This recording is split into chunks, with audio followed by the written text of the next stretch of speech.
মানিকগঞ্জ শহরে আছে দৃষ্টিনন্দন একটি দরগা বা মাজার। চমৎকার নির্মাণশৈলীর দরগাটি দেখে চোখ জুড়াবে যে কারো। 52,000 ইট দিয়ে তৈরি এই দরগায় কোনো জ্বালানা নেই, তারপরও চাঁদ আর সূর্যের আলোক রশ্মি ছড়িয়ে থাকে দিনরাত।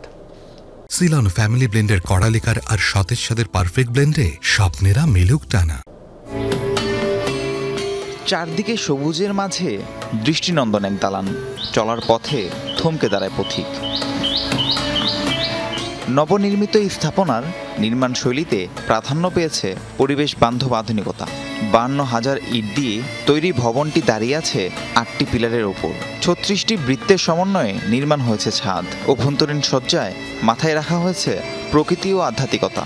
জানালাবিহীন স্থাপনাটির চারপাশে ইস্পাতের 4টি দরজা, ছাদের বৃত্তে স্বচ্ছ কাচের ছাউনি। সেই কাচ ভেদ করে দিনরাত আলো খেলা করে দরগার ভেতর।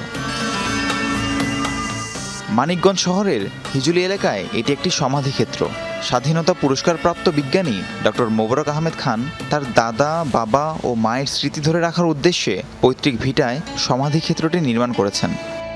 শেষ পর্যায়ে আসছে পূর্ণাঙ্গ, এখনও পূর্ণাঙ্গ রূপ, ইলেকট্রিক্যাল ডিজাইন, তারপরে বাইরের গেট, অনেক কিছু বাকি রয়েছে। সব কিছু হলে এটা একটা পূর্ণাঙ্গ রূপ পাবে। তবে এমনি স্থাপনার যে কনস্ট্রাকশন ডিজাইনটি এটা হয়ে গেছে। শতভাগ দেশীয় নির্মাণ সামগ্রী ব্যবহার হয়েছে এখানে।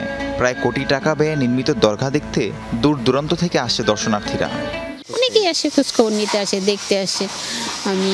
আমি থাকলে জিজ্ঞেস করে, আমি বলি কে আছে এখানে, কার মাজার, সেটা বলে, আমি বলি। 2280 বর্গমিটার জায়গার উপর নির্মিত প্রায় 25 ফুট উচ্চতার সমাধিক্ষেত্রের নকশা করেছে আর্কিটেকচার প্রতিষ্ঠান স্থপতি। রাহিম সারোয়ার, যমুনা নিউজ।